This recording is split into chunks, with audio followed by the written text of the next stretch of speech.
Direito hoje ele é um curso de 5 anos. O curso de Psicanálise hoje ele tem uma duração de 3 anos. O curso de Psicologia hoje tem uma duração de 5 anos. E o curso de Psiquiatria é uma especialização médica, precisa ser um médico e depois realizar a especialização em Psiquiatria. Nós temos no Brasil somente uma pós-graduação que ela é chamada de Psicologia Jurídica, ela é da USP em São Paulo e é a única que é aberta para advogados ou para psicólogos e qualifica esse profissional para a área da perícia. No Brasil só existe essa. Depois de muito estudar, nós fizemos um curso ano passado chamado de Psicanálise Jurídica, onde ele trazia um conhecimento da psicanálise mesclado com o fundamento jurídico da formação de leis e tivemos uma boa aceitação. E aí, em parceria com a Fernanda, com a AMP, eu sou diretor da ANDEPRO, que é a Associação Nacional de Desenvolvimento Profissional, e em parceria a gente fez um balão de ensaio para lançar um curso que a FAC deve homologar até o ano que vem, de pós-graduação chamado Direito Psicossocial. Então, nós vamos tentar aqui passar para vocês em 8 aulas, é muito pouco, na verdade, em 16, são 16 aulas, uma quantidade pequena de horas, mas a gente vai passar para vocês os conceitos e tópicos principais do que virá a ser essa pós-graduação, que vai ter um total de 360 horas, provavelmente a partir de janeiro de 2019.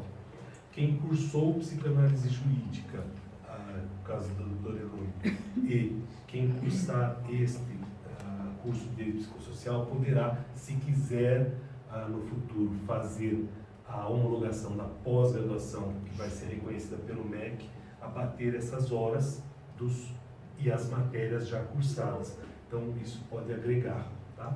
Só para vocês entenderem de onde isso surgiu. O que vem a ser? Você está bem aqui? Se eu não estou na sua frente? Tá.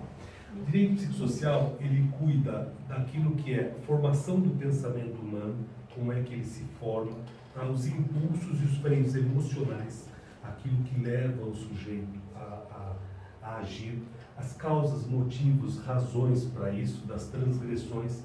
Transgressões é tudo aquilo que se faz contrariando a uma regra. Desde a criança que transgride, né, com a mentira ou com algo que ela apronta, até o adulto que passa do sinal vermelho ou que comete um crime. Então, a transgressão é aquele ato que se faz consciente de que está sendo contrário a uma regra. E as razões de agir de modo impulsivo e impensado, isso dentro do curso. A aplicação do conhecimento dado vai muito bem no direito civil, criminal, do trabalho, como vocês já falaram, família, mediação, resolução de conflitos. Nós temos já para esse curso uma pessoa que faz psicologia e gostou, vai fazer esse curso, e 2 pessoas que atuam na área social, são assistentes sociais. Uma pessoa que trabalha já no Tribunal de Mediação e um policial militar fora, vocês que estão aqui. Então, isso fora os advogados. Então, é um curso que ele permite essa abertura mesmo, não precisa ser da área, né? O conhecimento dado vai ser sobre o comportamento humano como um todo, o porquê e o porquê a cada dia que passa esse comportamento está sendo, parece que um pouco mais fora do padrão da normalidade. A aplicação dessas metodologias que vão ser disponibilizadas vai ajudar vocês a ter mais êxito dentro da profissão do seu dia a dia. A nossa ideia é que o resultado que obtivemos com os outros alunos, que com um entendimento maior sobre o porquê o ser humano faz o que faz ou age como age, o desgaste emocional daquele que está diante de uma pessoa alterada é menor. Então, você sabendo como lidar com uma pessoa que tem um distúrbio emocional ou que tem uma alteração, você tem um desgaste de energia menor. Então, o nosso objetivo principal é qualificar vocês para que vocês possam lidar com ambientes estressantes ou com situações de estresse seja na pequena área da família ou seja na área do crime, sem que você se altere, sem que aquilo entre no seu íntimo e faça com que emocionalmente você fique alterado. Então, esse é o principal objetivo desse curso, tá? É um curso curto, né? Nós temos professores qualificados e procuramos formar uma equipe de professores que trabalha, que atua na área. Então, são professores que, além de ter uma formação eclética de várias faculdades, são professores que atuam ou como professores, ou como psicanalistas, ou como delegados, e que podem trazer para vocês aquilo que se encontra no dia a dia. Então, isso ajuda na contemporaneidade do assunto, né? O assunto fica mais atual. A interação do aluno a cada aula, as aulas não são contínuas, tá? Vocês vão ver que cada aula tem um tema concentrado, ele é um tema único. Então, ela não continua na aula seguinte, não são temas interligados. São temas que no futuro, numa pós-graduação, eles terão 12 a 18 horas cada tema. Hoje vocês terão 3, por isso é bem concentrado. Vocês que já conhecem a doutora Priscila, é uma das nossas professoras. A Priscila, ela é muito reconhecida na área da PNL, Programação Neurolinguística. Ela é mestre e docente nessa área, tá? Ela é pós-graduada em Psicanálise Clínica, em Direito e Processo do Trabalho, formada em Direito e Psicanálise Clínica, é de Itu, quem é a maioria que é de Itu, ela é de lá. E ela vai estar dando algumas aulas desse curso para vocês. Dr. Marcelo, para quem é de Sorocaba, ele é delegado de polícia. Essa foto, apesar de ser antiga, faz jus, ele está bem conservado. Ele atua em Sorocaba como delegado do plantão judiciário, é professor da academia de polícia, dá aula para os formandos, né, investigadores, escrivão e delegados. E também é formado em psicanálise, tem pós-graduação em Direitos Humanos e Segurança Pública e pós-graduação em Fundamentos Clínicos Psicanalíticos. Então, é uma pessoa que reúne um bom conhecimento para poder estar passando para vocês algumas aulas. A doutora Elaine, vocês já conheceram, ela é advogada, não sei se já está atendendo como psicanalista, mas está na área. Formada em Direito e Psicanálise, fez o curso de especialização em Psicanálise Jurídica o ano passado. Tem a especialização em Infância e Juventude e é vice-presidente da Comissão de Defesa dos Animais da OAB, Votorantim, né? Votorantim. E o curso Prática de Júri, Dr. Celso Machado Vendramin, uma pessoa que tem uma boa prática também no dia a dia, vai agregar conhecimento a vocês. Quem é de Sorocaba conhece o Dr. Adriano Michenetti, ele é advogado, tem pós-graduação em Direito Imaterial, pós-graduação em Direito do Processo do Trabalho, Direito Negocial e Imobiliário. Ele dá curso, inclusive, para corretores de imóveis, especialização em Psicanálise Jurídica, fez o ano passado, é professor de Introdução ao Estudo de Direito e professor de Direito Empresarial na ESAC. Tá? É uma pessoa fantástica, vai estar dando algumas aulas a vocês. Dr. Ciro Ribeiro é advogado, ele tem uma formação bem grande na área da teologia e também fez a especialização em psicanálise jurídica, vai estar abrindo esse curso com a primeira aula para vocês. A doutora Maria Cristina Moreno, ela falou comigo hoje, ela está passando por uma cirurgia em cordas vocais e como a aula que ela vai dar é em junho, ela não tem a certeza se vai estar recuperada até lá, queremos crer que sim, mas se ela estiver em condições, vai estar dando essa aula para vocês. Ela é formada em Direito, em Psicanálise e tem pós-graduação em Fundamentos Clínicos Psicanalíticos. Eu fiz um TCC em conjunto com ela, uma pessoa fantástica, eu gostei bastante. Esse cara sou eu. Eu sou advogado, formado pela FAD na turma de 92, sou psicanalista, atendo na área da psicanálise também, principalmente com casais. Tenho a formação em Direito e Psicanálise, obviamente. Na área da psicanálise eu fiz uma pós em Teoria Psicanalítica e uma em Fundamentos Clínicos Psicanalíticos. Eu dou aula hoje de Sociologia, Filosofia e Sexologia. Na ETEC eu sou professor de Introdução ao Direito Penal e Direito Administrativo para o 2º grau técnico. E tenho algumas palestras montadas. Ultimamente eu tenho feito essa palestra que se chama O Caminho para a Felicidade, tive em Salto no mês passado, uma palestra bacana, e eu sou um dos diretores da Ambipro, que é o que eu já falei para vocês. Gosto muito do estudo, não deixo de estudar, adorei esse projeto aqui da Fernanda, estou fazendo o curso de pedagogia, que é o curso de formação, vai ser mais uma formação, junto aqui com o Jânio, e essa segunda licenciatura em letras que eu estou tirando, também quero integrar, e acho que é um caminho fantástico esse da gente estar sempre estudando, se aprofundando em alguma coisa, né? Não parar de estudar nunca, né? Hoje a gente vai ter uma palestra inaugural que não é uma aula, porque eu vou tentar concentrar para vocês os assuntos, mas eu quero pedir que vocês perguntem, porque como eu vou ser conciso, pode passar por uma curiosidade que vocês tenham que eventualmente eu não esteja explanando. Então façam as perguntas, interrompam, fiquem à vontade, tá bom? Tudo bem? Primeira pergunta. Pode. Dentro do cronograma de aulas que nós recebemos, Sim. tem 2 dias que eu sei que eu já não posso vir. Perfeito. Tem como eu impor isso em outra? A gente avisando, você avisando é ótimo isso, a gente faz ela aberta ao vivo e passamos o link do YouTube para você, porque é uma aula de 3 horas, não daria para gravar. Então, quando é assim, a gente abre o link ao vivo, fazemos ao vivo, depois passamos o link. Se você quiser assistir ao vivo, estando em outro local, pode assistir, senão você acessa o link a hora que quiser. Perfeito. Tá? Qualquer pessoa que tiver o mesmo problema, avisa antes, a gente faz dessa forma, a gente abre o link ao vivo, a pessoa pode estar em outro lugar, em viagem, assiste onde tiver, ou acessa na hora que quiser, fica o link lá do YouTube. Tá bom? Vamos lá. Por que direito psicossocial, né? Do que esse assunto, o que esse curso vai trazer de contribuição, quais os conhecimentos que isso vai agregar? Esse é o que nós vamos hoje tentar passar para vocês. Para vocês poderem entrar no clima do que é o assunto. O homem, tido como homem, está na face da Terra há 300 mil anos, segundo os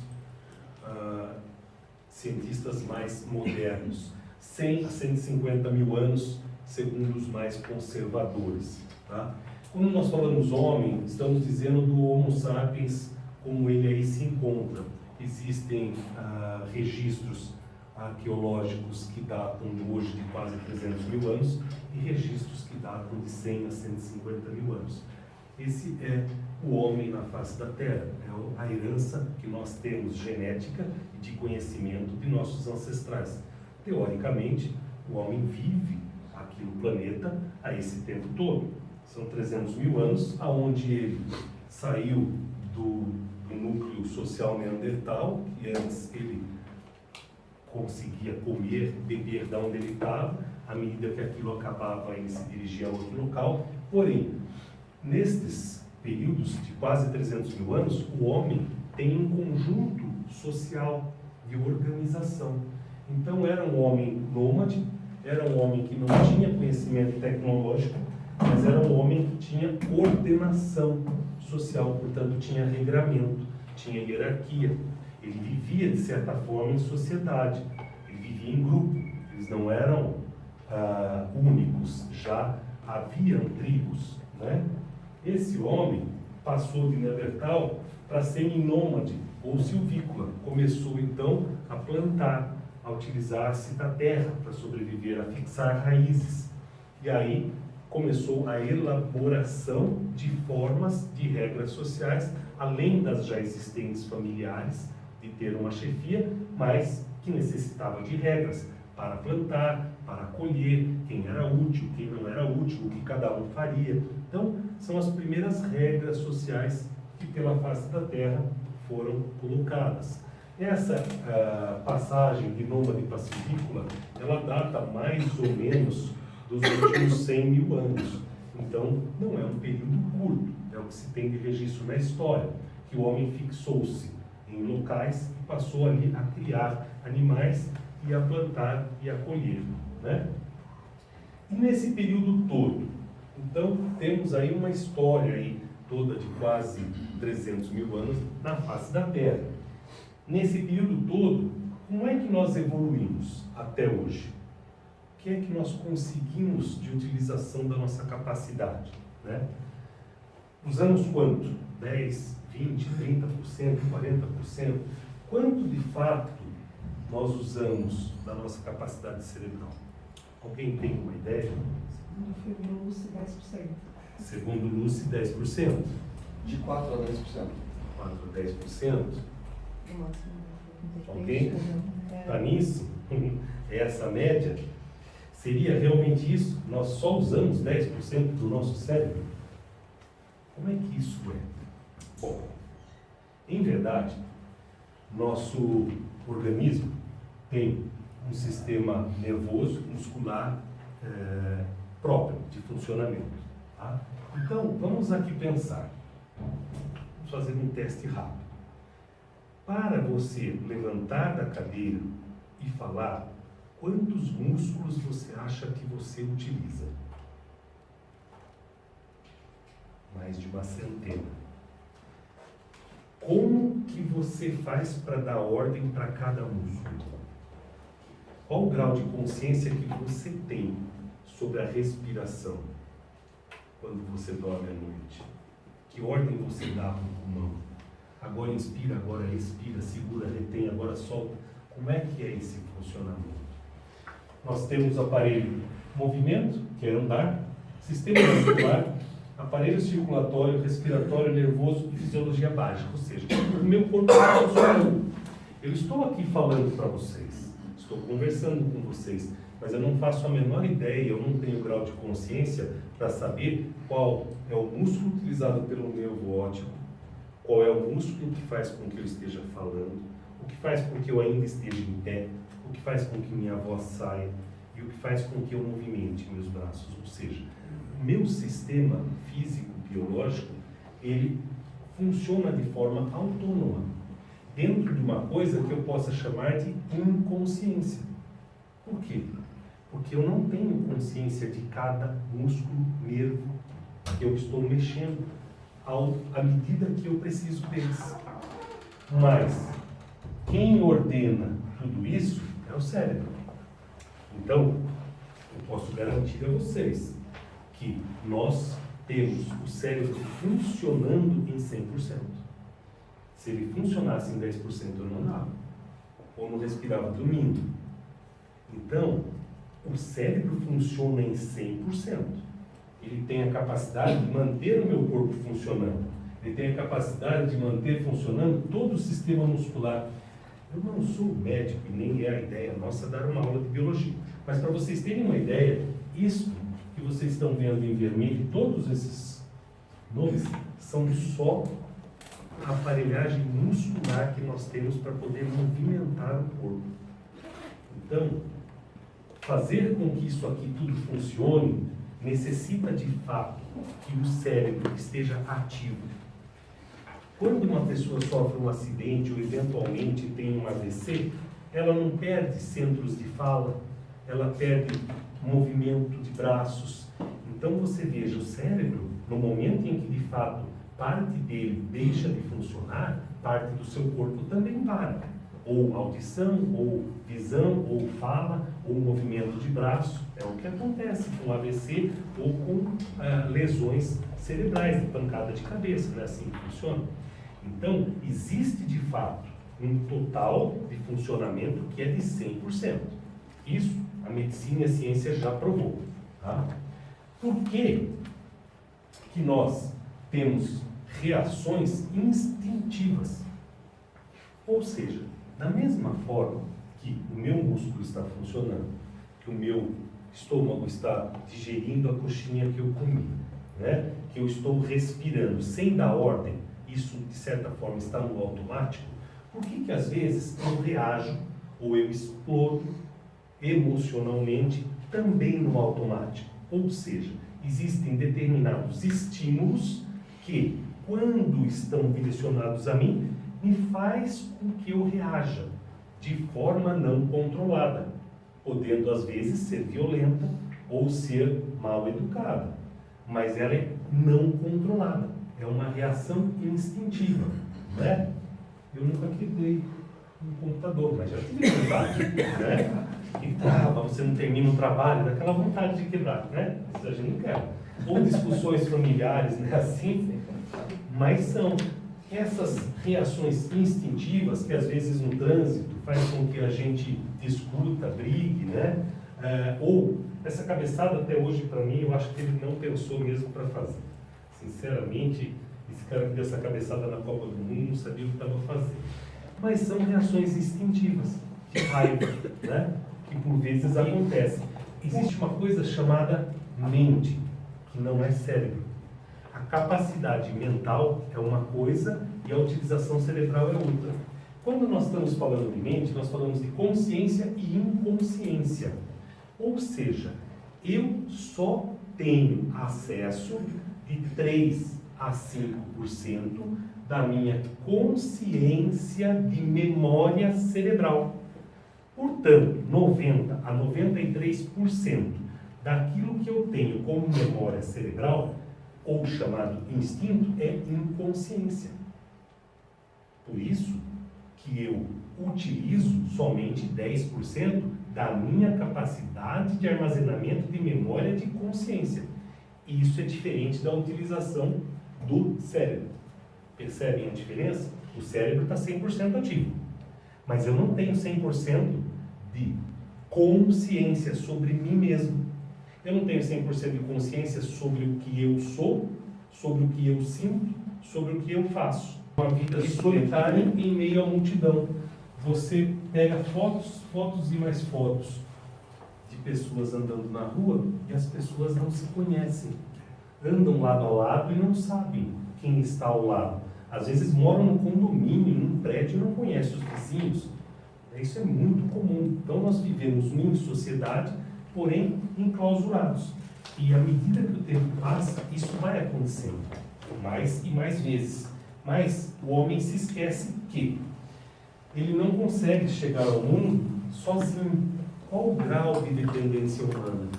De todos os animais mamíferos da biologia, o homem é talvez o único que não consiga chegar absolutamente sozinho na vida. Ele precisa de uma assistência. Para chegar ao mundo pela primeira vez, ele necessita de uma equipe toda, cada dia mais, né? Hoje já o parto normal é mais raro, então mais ainda que precisa de anestesista, de enfermeira, de médico. Então, quando você chegou ao mundo, você não conseguiu chegar sozinho. Se aquela equipe não estivesse lá, você não estava aqui, né? Precisa esse homem dessa assistência, ele precisa do corpo médico, precisa do pai, precisa da mãe, para poder chegar à vida. Então, não nasce sozinho, não é um ser solitário. Desde que a gente chega ao mundo, nós temos uma fase chamada de dependência total humana. Porque do momento que a gente nasce em diante, a gente não consegue andar sozinho, não consegue se vestir sozinho, não consegue se alimentar sozinho. Nós temos uma dependência total de alguém. Alguém que nos alimente, alguém que nos cubra, alguém que nos dê banho, alguém que nos carregue, alguém que nos cuide. A gente chegou ao mundo e não temos capacidade sequer de nos movimentarmos sozinhos. Nós precisamos da coletividade, nós precisamos do outro. À medida que a gente vai crescendo, a gente não consegue também sozinho. A gente precisa de um apoio. A gente aprende a andar com alguém. A gente aprende a escrever com alguém. A gente aprende a ler com alguém. Durante toda a etapa, desde que a gente nasceu até a nossa juventude, nós estamos cercados de pessoas e de influências que nos ajudam a aprender coisas, absolutamente tudo. Aprende-se o que é bom, aprende-se o que não é bom, mas aprende-se na coletividade. Nós temos e necessitamos dessa interação. Sozinho, nós não conseguiríamos. O homem, até na idade adulta, necessita de um aprendizado, mesmo para dirigir, para tirar uma habilitação, para absolutamente tudo. Se você parar e olhar na sua vida, você vai ver que você precisou de alguém. Alguém precisou te ensinar a algo para que você conseguisse chegar lá. Quando você chega lá e você se forma aquilo que chamamos de idade adulta, você esteve apoiado até aquele momento. Mesmo sem a consciência, junto com você esteve uma equipe de professores e de pessoas que precisaram te ensinar. Então, esse momento é um momento que você vai a campo. E aí, você também não consegue ter sucesso na sua carreira se você estiver sozinho. Se você se formou em engenharia, arquitetura, você precisa de uma equipe que vai fazer com que a sua ideia saia do papel e se materialize. Você não consegue sozinho fazer aquilo que você cria. Você necessita de uma equipe. Seja qual for a área que você se formou, você sempre vai precisar de alguém. Não importa qual seja. Nós brincamos que às vezes até as mais belas das modelos, sozinhas, não seriam o que são. Precisa. Ninguém vai lembrar o nome da pessoa que está segurando o secador ou que faz a maquiagem, mas sozinha aquela pessoa não chegou lá. Ela não foi na passarela sozinha. E a médica ou o médico também não consegue fazer uma cirurgia sem o instrumentista, sem o anestesista, sem a equipe. Ou seja, para o sucesso pós-formatura, nós também temos uma dependência humana de outros seres que nos auxiliem a chegar onde nós queremos. Essa interdependência social, nem sempre ela é amigável. Por vezes, na realidade da vida, é uma guerra, né? De braço, de força, cada um querendo impor sua verdade, cada um querendo vencer, cada um querendo mostrar que é mais que o outro. Um fala mais alto porque é mais velho e o outro se acolhe. É aquela briga de verdades, mesmo depois de formado. E mesmo sabendo que a gente não faz nada sozinho, né? Aquela puxação de corda, cada um para um lado, ou aqueles que querem nos calar. Depois da vida adulta, nós acabamos procurando nos encaixar. Você tem um momento na vida que você percorreu e fala, onde é que eu me encaixo? Como é que eu vou me realizar? Onde é que eu vou ser realmente feliz? Qual o meu local nisso tudo? De uma forma segura, né? Buscando esse local. Nós nos tornamos no mundo contemporâneo exatamente ilhas.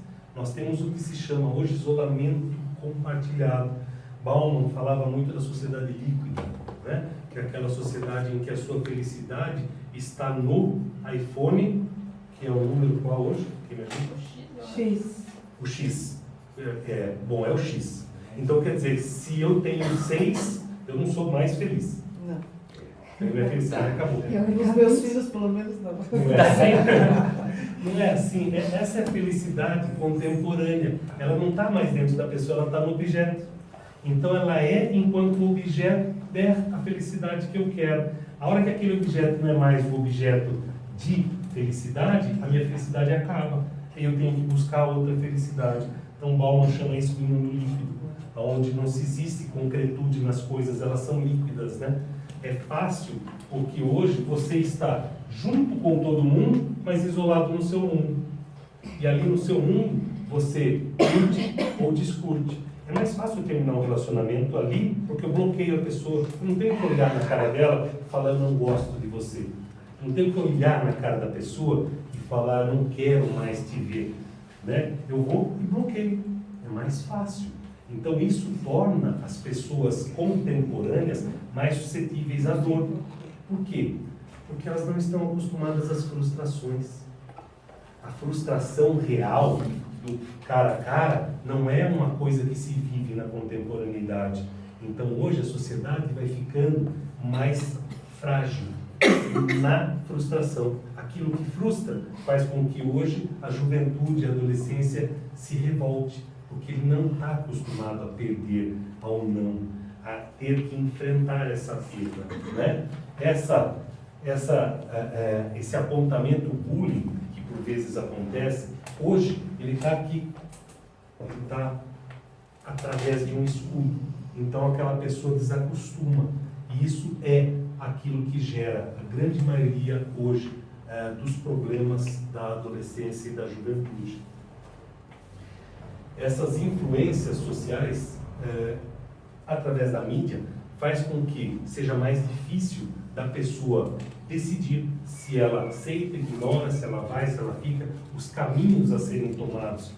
A tecnologia traz o benefício de ter acesso à informação, mas também traz o problema de gerar uma influência muito maior à formação da própria opinião daquela pessoa.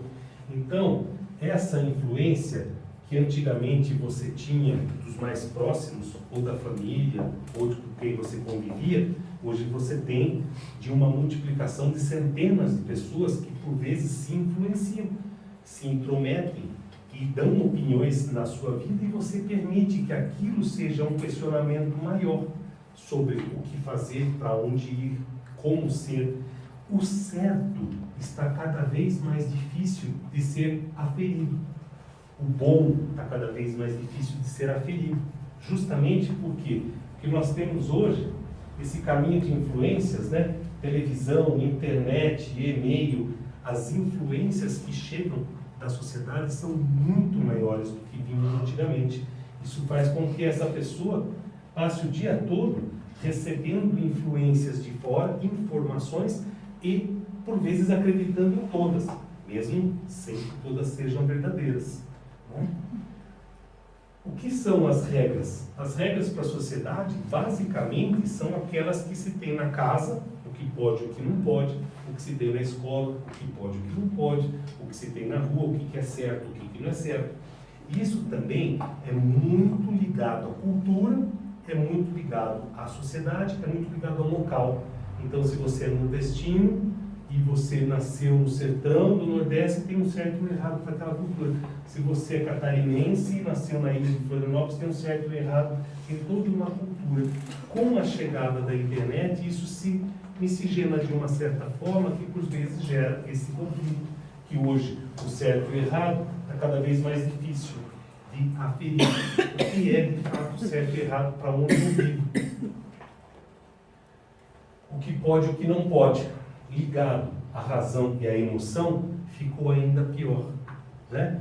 Porque o que é chamado de socialmente correto? O que é o correto social? Né? Se você pegar hoje quadros dos Trapalhões e diálogos que o Didi tinha com o Mussum, muito provavelmente você for reproduzir, você vai ser preso, não é? Porque não se pode mais falar daquele jeito. E o que é o certo, o que pode e o que não pode?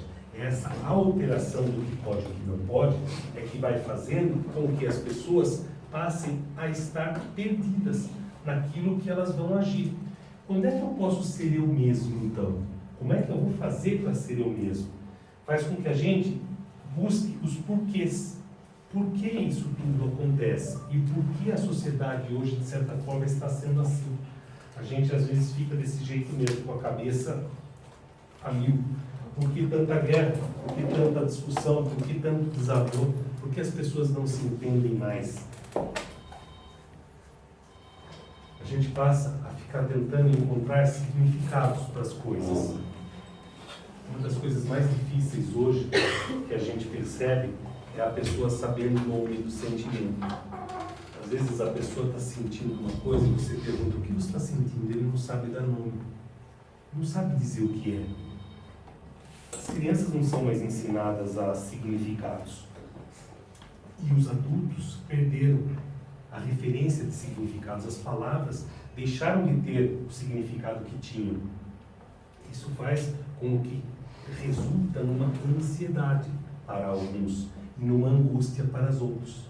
O jovem e adolescente começa a ser ansioso. E aquele que está da minha idade para frente começa a ficar angustiado e melancólico. Porque tem uma consciência maior e vê o que acontece. Isso gera a falta de identidade do quem eu sou, o como é que eu posso agir de fato, em que momento eu posso ser eu mesmo. Eu todo dia olho e digo qual é a fantasia que eu vou vestir hoje. Se eu vou nesse lugar, qual é a máscara que eu tenho que usar, naquele qual é a vestimenta mais adequada, perante essa ou aquela situação, como eu devo me portar. Então, que momento de fato eu vou ser eu mesmo? Se é que eu sei quem é o que eu sou, mas em que momento isso é aceitável na sociedade? Um dia, a velhice nos alcança. De uma forma ou de outra, inexoravelmente, a velhice vai nos alcançar. Nós teremos a opção de nos resguardarmos o isolamento, ou buscarmos um asilo, ou, aos mais favorecidos, pagar por uma assistência. Mas ainda assim, mesmo na velhice, a gente não consegue atravessá-la sozinho. A gente precisa ou da família, ou de outros velhos, ou de uma assistência paga para podermos ajudar. Um dia a gente vai embora. E mesmo quando a gente não estiver mais aqui, alguém vai ter que cuidar do corpo, porque o morto não se enterra sozinho. Então, eu precisei de alguém para me receber quando eu cheguei, e eu vou precisar de alguém. Não é? Eu não ligo se ele for fazer minha cobra. Mas é independente de classe social, né? Independente de classe social, alguém vai cuidar de enterrar. Ou seja, aquela pessoa não nasceu sozinho, passou a vida precisando dos outros, sempre dependeu dos outros, e na hora que vai morrer, vai precisar que alguém enterre. Consciente ou inconscientemente, o ser humano tem uma interdependência muito grande do outro ser humano. E ele não conseguiu aprender a se relacionar com esse ser humano. A gente passa a vida inteira tentando exatamente ligar esses pontos, né? E o que o curso vem a oferecer? Tudo o que foi falado, o curso vem a dar a vocês o conhecimento para que possa se encaixar, para que possa se entender o porquê tudo isso está acontecendo. O nosso papel e a nossa função é fazer com que esse quebra-cabeça se ligue, que você entenda de forma correta. Eu sempre brinco que o curso ele vem a ser uma ponte entre você e a resposta, entre você e o conhecimento. O curso é essa mera ponte, a ponte que faz com que essa ligação te permita caminhar de um lado para o outro com segurança, te permita ver de uma forma de fora como é que esse caminho todo existe, por que parece ser um labirinto, mas só é um labirinto para quem está de dentro. Quando você sai e olha de cima ou de fora, você consegue ver os caminhos existentes. Isso é o que o curso promove, e isso é que ele vem a fazer. Nós vamos fazer da seguinte forma: nós chamamos a área psico, a área self, que é a área você, a primeira. Ou seja, o curso começa mostrando como você é construído, como é que você é construído dentro de você, para você entender melhor como são as suas emoções, como elas são construídas e como é a sua personalidade. Depois, nós entramos no social, que para nós é o coletivo, ou seja, você que já se identificou, que já conseguiu saber como você funciona perante a sociedade, ou seja, estando olhando a sociedade, podendo identificar os outros que estão à sua volta e que agem com você. Isso para nós é o social. E nós não podemos esquecer, e aqui entra a parte do direito, que também é a parte da filosofia, porque para nós o regramento começa 600 anos antes de Cristo, ali com Sócrates, com Platão, e até hoje nós temos a mesma base da res pública, aonde nós vamos pensar de que forma esse regramento pode ser útil para essa sociedade e de que forma você consegue, conhecendo já como você é, sabendo como os outros agem, entender o que se aplica dentro da regra.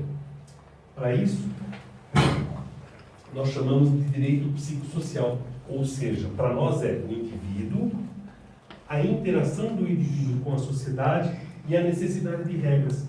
Pensa uma coisa: todo mundo na vida está sempre em busca de duas coisas. O que nos últimos 300.000 anos o homem tem feito é buscar a liberdade e a segurança.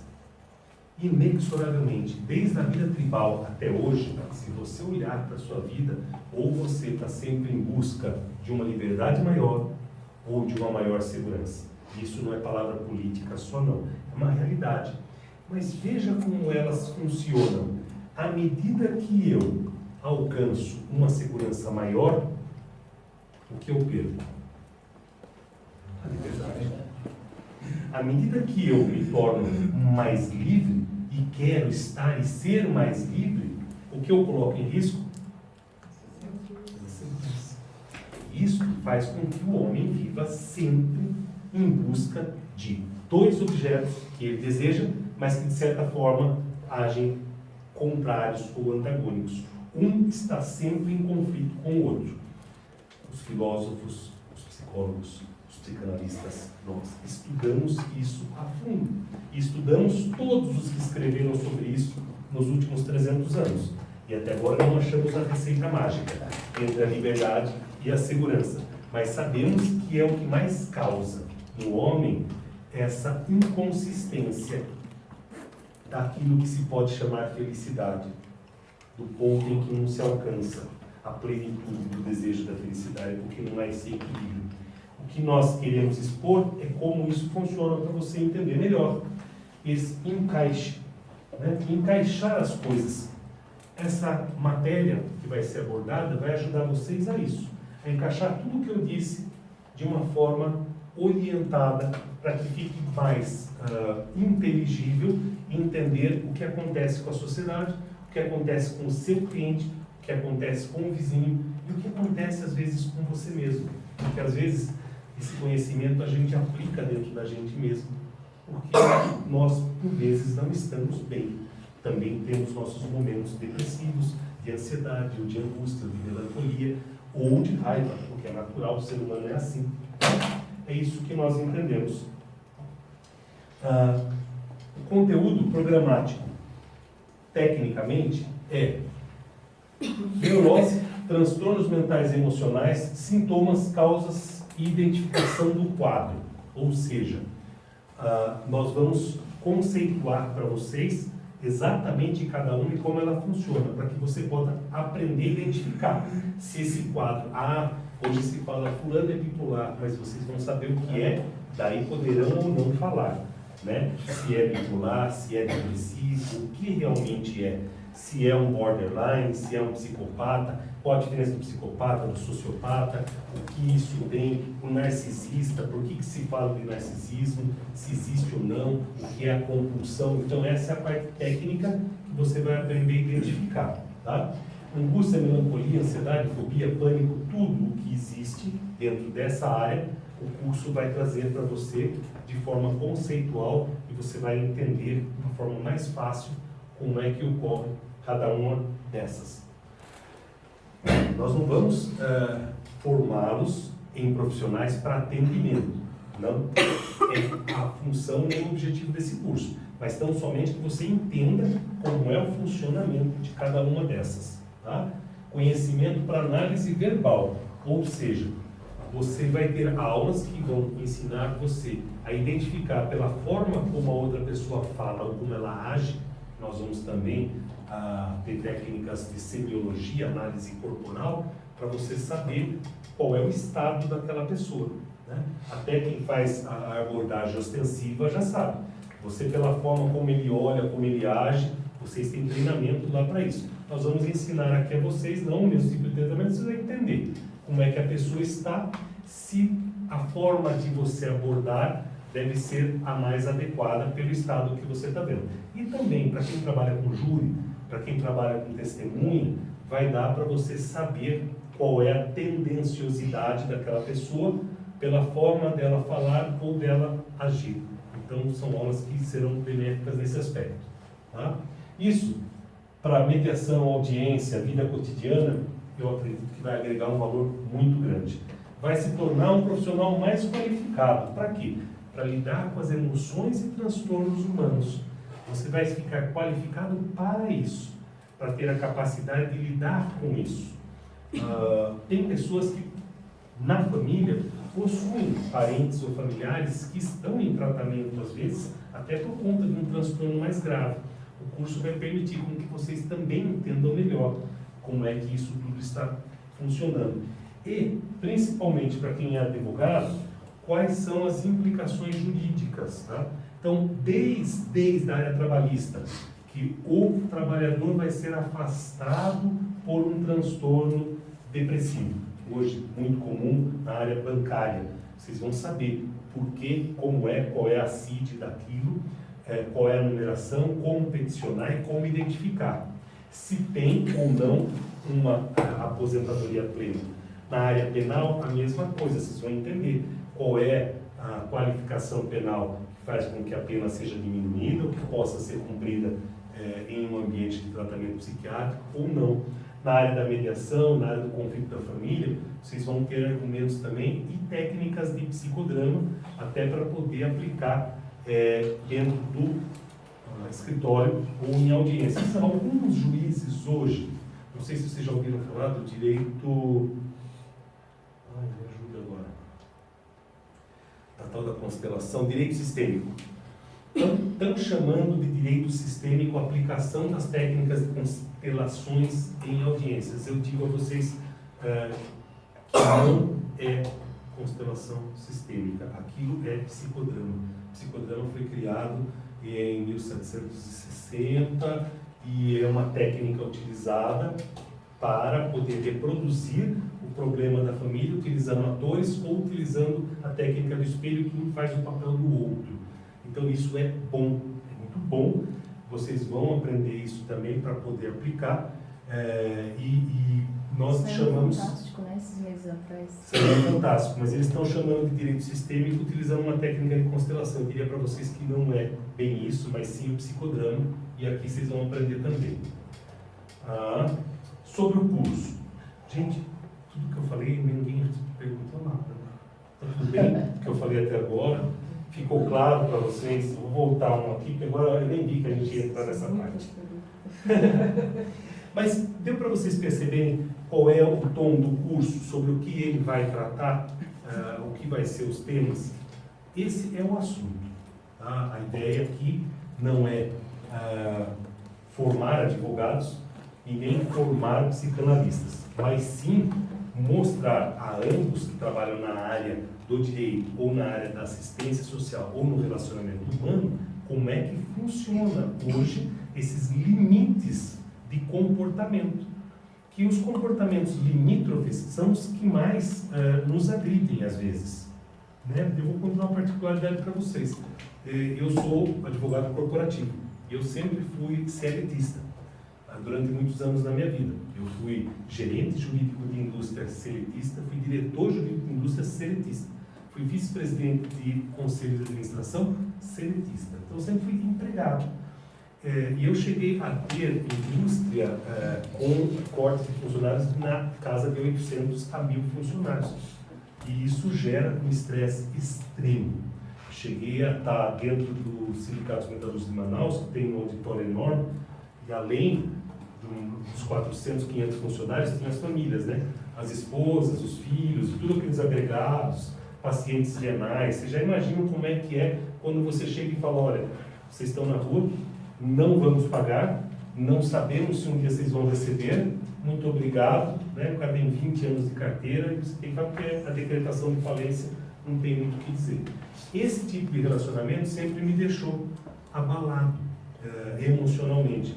Tecnicamente eu sempre soube como lidar, mas emocionalmente é muito difícil, era para mim lidar. Por isso eu busquei um conhecimento na área da psicanálise para poder entender e para poder saber como lidar, porque eu acabava comprando muito aquilo e o meu dia de trabalho me resultava em um problema físico e eu adoecia. Era difícil de eu lidar com tudo aquilo. E hoje eu me sinto mais qualificado para lidar com esse tipo de conflito, justamente por entender. Até em relação a petições e argumentos jurídicos melhoraram bastante. Mas foi essa a principal razão de eu ter ido buscar esse conhecimento. Eu tinha realmente uma dificuldade grande de lidar com isso. Bom, gente, sim. Esse curso envolve PNL, Programação Neurolinguística também? Tecnicamente, a aula de PNL não. Mas o conhecimento que está dentro da PNL, sim. Tem algumas aulas que vai. Doutora, obrigado, viu? Eu que agradeço. Boa noite a todos. Tchau. A doutora Priscila é mestre nessa área. As aulas que ela vai dar, principalmente na parte de semiologia e tudo mais, também tem esse conhecimento agregado. Com certeza, vocês vão ver um pouquinho disso. E o curso é durante a semana? Sempre às segundas-feiras.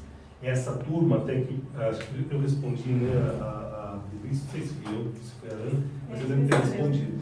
A primeira turma nós vamos fazer para a segunda. Não impede, porque a Fernanda disse que aqui a terça e a quinta, a segunda, terça e quinta está livre. Então nós temos oportunidade de ter turmas para terça ou para quinta. Quarta-feira está ocupada essa sala, não dá para usar. Na sexta-feira também não, e sábado é o dia todo, né? Eu sou aluno aqui de sábado, então não tem como. Mas segunda, terça e quinta é possível a gente ter turmas. Tá? É uma aula quinzenal. Nós fizemos, aí a gente já foi embora, a gente fez o psicanálise jurídica semanal e nós percebemos que o conteúdo é muito grande. Então os próprios alunos falaram que poderia ser mais espaçado. Imagina se fosse todo dia, né? Semanal já ficou um pouco apertado para eles. Então a gente mudou para a gente fazer agora quinzenal. Com isso o valor também fica pela metade, era 400, cada 200 fica melhor. Começando às 19h30 até 22h30 seria. Tem muita turma. Eu gosto de começar às 19h, mas é muito difícil de todo mundo chegar. Então às vezes começa às 19h30. É uma média de 3 horas cada aula, dá um intervalinho de 15 minutos. Tá? São 8 de 100. Tá errado aqui, tá, gente? 7 de maio. Posso fazer uma pergunta? Deve. No cronograma que vocês enviaram via e-mail, eu percebi que tem 7, 14 e 21. Peraí, vou chegar lá. Aqui. Então, é porque tem alguns feriados no meio do caminho. Se a gente fosse, tem algumas aulas que elas serão na sequência. Isso, e algumas estão espaçadas. Por quê? Porque a gente tem que terminar antes do Natal. Entendi, mas aqui seria semanal. Isso, algumas serão semanais. Não está quinzenal. Mas foi feito isso por causa do Natal. A gente olhou no cronograma e ninguém quer, a gente quer terminar antes do Natal para ser legal. Então algumas aulas ficaram. E acho que tem uma que foi alterada por causa de um feriado. No cronograma anterior estava no feriado de... 14, colocar 18, isso. Tinha acho que um feriado só do estado de São Paulo, que seria, acho que dia 9 de julho. 9 de julho. Isso, tinha uma aula nessa data, mas aí o meu calendário não marca feriado ali, eu não sabia. 2/16, tá. Por isso que alterou. Então, em termos de... A primeira abre com o que direito, filosofia e psicanálise no sentido da origem, tá? Só para vocês saberem da onde veio, da onde surgiu cada uma dessas ciências e as afinidades que existem entre elas, tá? É a primeira aula. Depois, estrutura emocional humana, vocês vão aprender o que é id, ego e superego, e como é que isso funciona dentro das pessoas, né? O que é o id, o que é o ego, o que é o superego. Depois, a personalidade humana, você vê que aqui nós estamos falando de emocional, tá? Id é tudo aquilo que é bio, que dá aquela vontade e desejo, né? O ego é o gerenciador, é o eu, é você, agora nesse momento é ego.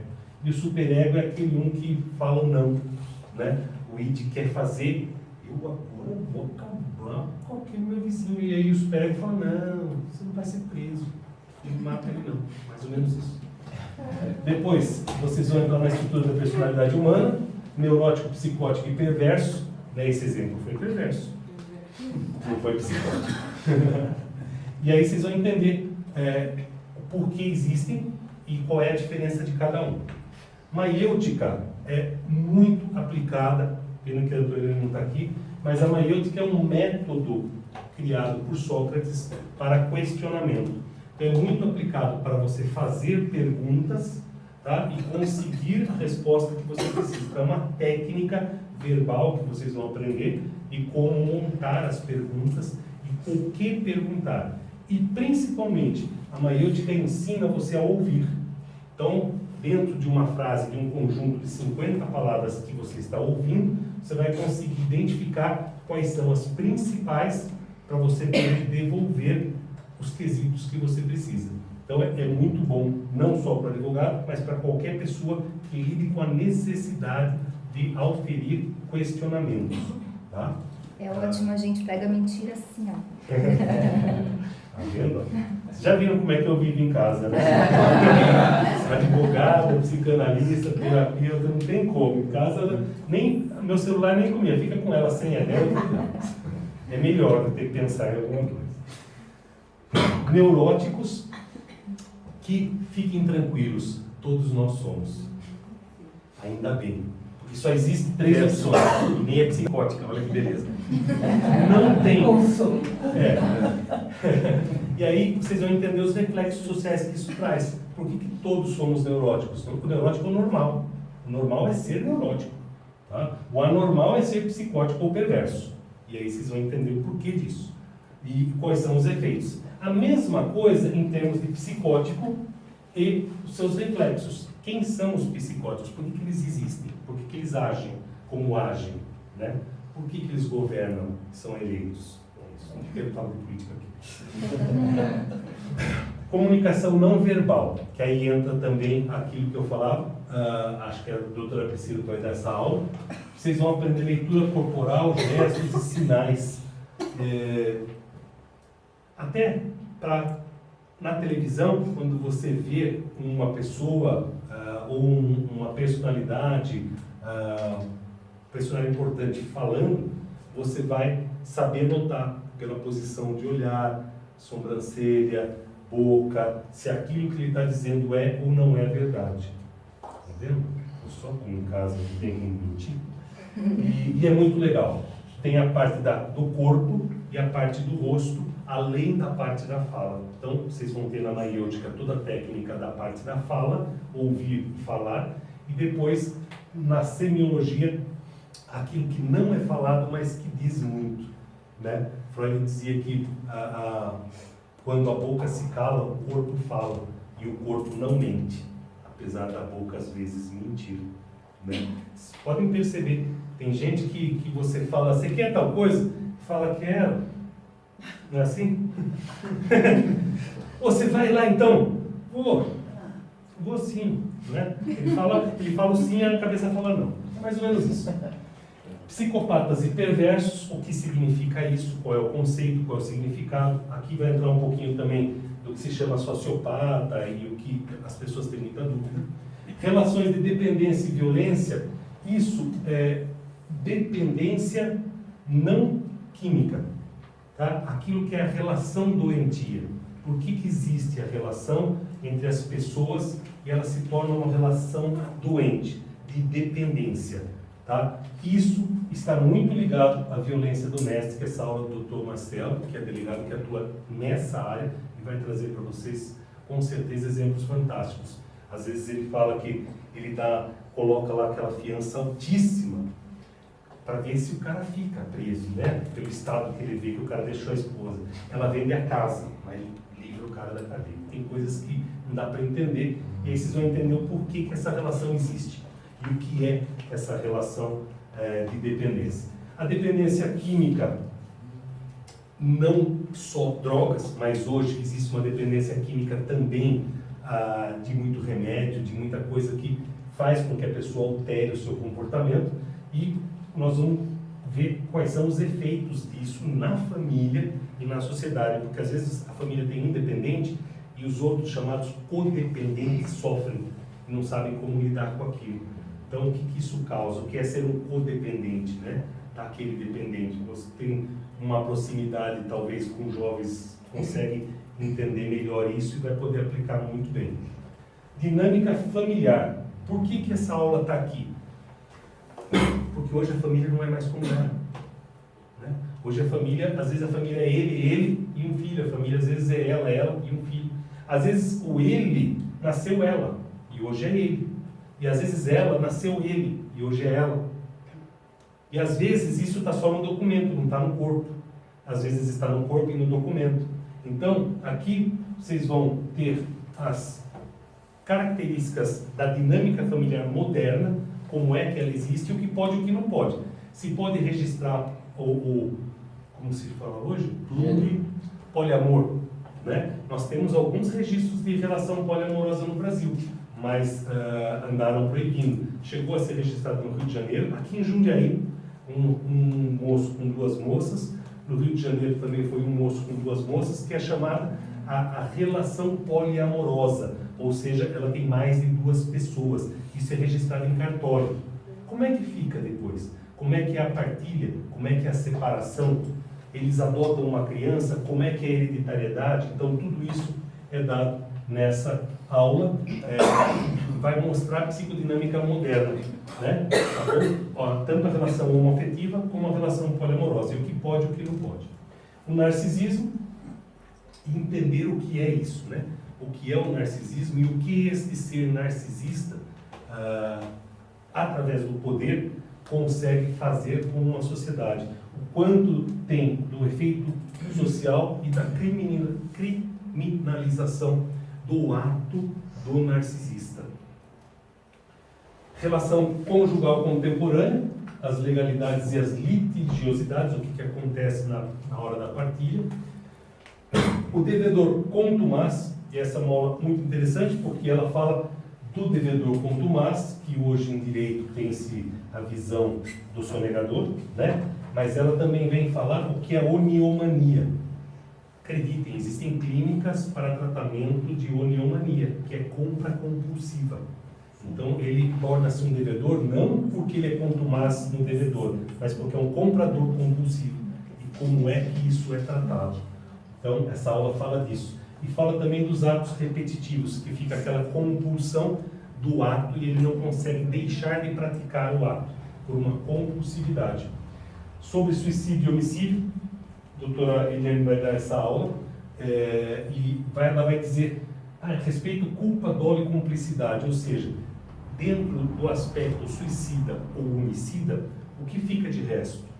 O porquê é praticado e como é que funciona a estrutura disso, tanto daquele que pratica quanto do cúmplice. Como é que isso é? Além da parte legal, como é que isso funciona? Aqui vocês vão ter um dia de aplicação prática de tudo isso que foi aprendido, como é que você vai pôr em prática no direito civil, no direito penal, no direito do trabalho, na mediação e no afastamento, para entender como é que é transformado isso no dia a dia. Análise da contemporaneidade, já é uma aula penúltima, né? Ela vai falar sobre o que é justiça, o que é julgamento e o que é a lei hoje. Como entender a diferença de uma coisa e da outra. Tá? É o Adriano Micheletti que vai dar essa aula. E aqui eu venho para fechar com vocês, trazendo o homem, a sociedade e é possível alcançar a felicidade no dia de hoje? E aí a gente tem um impulso. A gente espera muito encaixar essa pecinha dentro de cada um de vocês, que vocês possam fazer a diferença na sociedade depois de um curso como esse, tendo um conhecimento que vai ser passado aqui para vocês.